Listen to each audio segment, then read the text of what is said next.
40 વર્ષ જૂનો આ બ્રિજ અચાનક તૂટી ગયો, વચ્ચેથી બે કટકા થઈ ગયા અને 10 લોકોના મૃત્યુ થયા છે. એમાં બોલેરો, ટ્રક સહિત અનેક વાહનો ખાબક્યા હતા.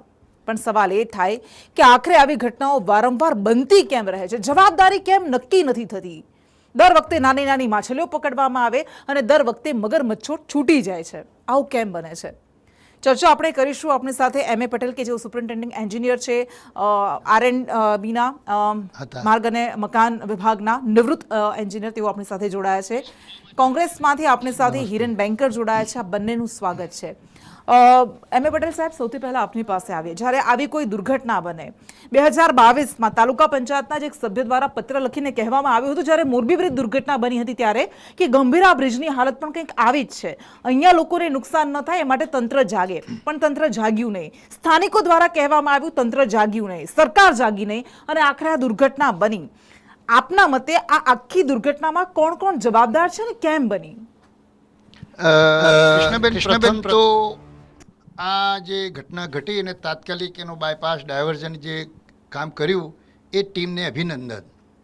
બીજું કે આ બ્રિજની જે મારી જોડે કોઈ ટેકનિકલ ડિટેલ્સ નથી, પણ કેટલાક ફોટા જોયા એના પરથી હું કહી શકું, મારી જોડે આવા મકાન અને પુલના હોનારતના તપાસના બહુ વિશાળ મારો અનુભવ છે, એટલે કહી શકું થોડુંક કે પહેલાં આપને ગમે કે ના ગમે, આ કોંગ્રેસ હોય કે ભાજપ, એવું એ નથી. કોંગ્રેસે બાંધ્યું છે ને ભાજપે નિભાવ્યું નથી, એટલે એવું એ નથી. પણ બેન છે કે એક ચોક્કસ વિઝન હોવું જોઈએ. એ વિઝનથી કામ નહીં કરીએ તો આવી ઘટનાઓ વારંવાર થતી રહેવાની. અને હવે અત્યાર સુધી કોઈ ચોક્કસ દ્રષ્ટિકોણ વખત, ઇવન અંગ્રેજોના વખતે જ્યારે રોડ બાંધવામાં આવતા ને તો 20 યર માસ્ટર પ્લાન હતો. હાલની આપણી કોઈ સરકારોમાં આવું કોઈ પ્લાન જેવું કંઈ છે નહીં કે આપણે જે બાંધકામ કરવાના છે તો ચોક્કસ નીતિઓ પણ હોવી જોઈએ. કોઈ અત્યાર સુધી કોઈ નથી જોયા, કોઈ એક નથી કહેતા. પણ આવી ઘટનાઓ હાલ અત્યાર સુધી જે આપણે આરસીસી બ્રિજ બાંધવાનો, આરસીસીનો બહુ વધારે પડતો ઉપયોગ કરીએ છીએ અને એમાં જે ટેકનિકલ, હું તમને ડિટેલ્સ કંઈ ગમશે કે નહીં ગમે લોકોને, પણ કે જે આપણે આરસીસીને જે રીતે ફક્ત ફ્લેટ સ્લેબમાં, એટલે એના કોમ્પ્રેસિવ સ્ટ્રેન્થ એનું જે હોય છે એનો વધારે ઉપયોગ કરવાનો, એટલે ટેન્શનમાં રાખીએ અને ટેન્સાઇલ સ્ટ્રેન્થ, ફ્લેક્ઝરલ સ્ટ્રેન્થ ઉપર આપણે ડિઝાઇન કરશું તો આ હોનાર તો લગભગ બ્રિજ આપણે આવા જ બાંધ્યા છે અને આવી તો વારંવાર ઘણી હોનાર તો થતી રહેવાની છે. અત્યારથી સરકારે જો વિશાળ વિઝન અપનાવી અને બાંધકામની ચોક્કસ કેટલીક નીતિઓ અપનાવી પડશે. દાખલા તરીકે આપણે પહેલાં જોયું હશે કે પહેલાંના પુલો હતા એમાં આર્ચ બ્રિજ હતા, આમ ઉપર ગોળે હોય, એ ખરેખર દ્રષ્ટિવાન હતું. આજથી 150-200 વર્ષ પહેલાં પ્રિન્સલી સ્ટેટમાં પણ જે બંધાયેલા પુલ હતા એના 150-200 વર્ષ પહેલાંના પુલોનો મેં આખા ગુજરાતનો અભ્યાસ કરેલો, એક વિશાળ મોટું પુસ્તક બનાવેલું.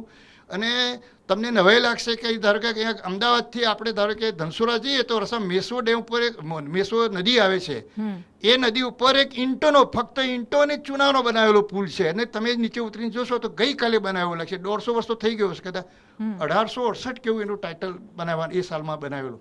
તો આવા પુલો એ રીતે પથ્થરના જે આર્ચ બ્રિજ બનાવેલા છે 150 વર્ષ પહેલાંના છે, એ ગઈકાલે બનાવે એટલા મજબૂત છે. દાખલા તરીકે ભાદર નદી ઉપર રાજકોટથી આગળ જે પુલ આવે છે, મેં નીચે ઉતરીને જોયો છે કે એ ચૂનો અને પથ્થર, આરસીસી એ આપણું નો ડાઉટ આપણી વિકાસ છે, એના સાયન્સ એન્ડ ટેકનોલોજીનો આપણું જીવન વધારે ઉન્નત બને, વિકાસશીલ બને, એના ઉપયોગ કરવો જોઈએ. પણ એના પ્લસ અને માઇનસ પોઈન્ટનું ધ્યાન રાખવું જોઈએ કે આરસીસીને આપણે આ રીતે જો આપણે જુઓ ને બાંધકામ, આપણે આ મેટ્રો સુકામ આપણે ઉપર બાંધીએ છીએ. જો લંડનમાં આટલા વર્ષો પહેલાં 7-7 માળ નીચે બાંધકામ થઈ શકતું હોય તો આટલી ગીચ જગ્યાએ આપણે નીચે કેમ ન બાંધીએ? કારણ હવે ઉપર બાંધ્યું છે, હવે મેટ્રોના આવા પ્રશ્નો આવશે 50 વર્ષ. આરસીસીનું કામ જે હોય એ 50 વર્ષ પછી આવા પ્રશ્નો આવી શકશે, એ આપણે માનીને ચાલવાનું. એના પહેલાં ધારો કે પ્રીએમ્પ્ટિવ એક્શન 85માં ધારો કે કોંગ્રેસે બાંધ્યું તો 22માં કોઈ એમએલએ કહ્યું તો 22 પછી આ સરકારે એના માટે શું કામ લીધું? રેસ્ટોરેશનનું કામ, રિટ્રોફિટિંગનું કામ, જે કંઈ કરવાનું હોય. એટલે આ બધા પ્રશ્નો એકબીજાને ખો આપવા કરતાં તો લાંબી નીતિઓ બેસાડીને કરવું જોઈએ. હું જે બોલું છું મેં કરેલું છે.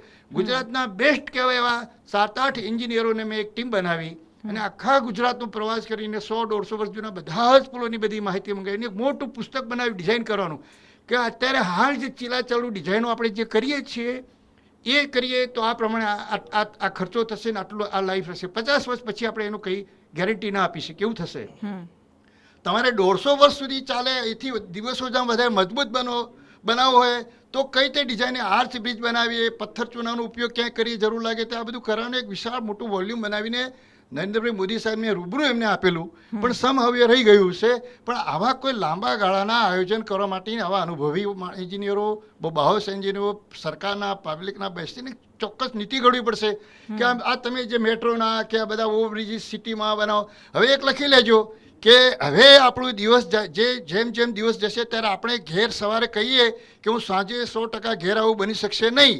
કારણ આપણે કયા પુલ ઉપરથી ક્યાં પસાર થતા હોઈશું ને ત્યાં શું નીચે બન્યું છે કોઈ જોવા જવાનું છે નહીં.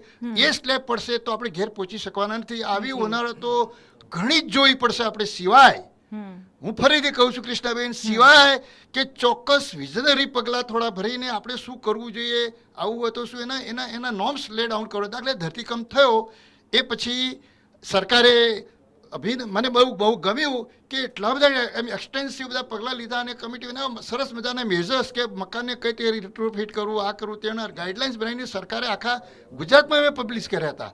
આવું કરવાની જરૂર છે. નહીં કરીએ તો એક તો પહેલા આપણે ઘેર નહીં કે સાંજે 100% આવું છું, કારણ કે ગમે ત્યાં ગયા ને આપણી ગાડી નીચે પડી જશે અને આ ઘટનાઓ બનતી રહેવાની. એમાં આરસીસી પુલ, આરસીસી જે બ્રિજ છે જે બનાવીએ છીએ એ થતું રહેવાનું. બિલકુલ. એટલે સવારે તમે નીકળ્યા અને રાત્રે તમે ઘરે પાછા ફરો સહી સલામત સુરક્ષિત રીતે, તો તમારો એ સદનસીબ હશે. કારણ કે તમે આ રોડમાં પણ નીકળતા હો અને ખાડામાં ખાબકીને મરી જાઓ છો, તમે ક્યાંય બ્રિજ પરથી નીકળતા હોય, બ્રિજના કટકા થઈ જાય અને તમે નદીમાં ગરકાવ થઈ જાઓ છો. એટલે આવી ઘટનાઓ બનતી રહે છે. પણ હિરેનભાઈ, એ હાટકેશ્વરનો બ્રિજ હોય, એ પાલનપુરનો બ્રિજ હોય જે પડવાથી 2 લોકોના મૃત્યુ થયા હતા, એ મુહમ્મદપુરા બ્રિજ હોય, એવા તો અમદાવાદના તો અગણિત બ્રિજ છે.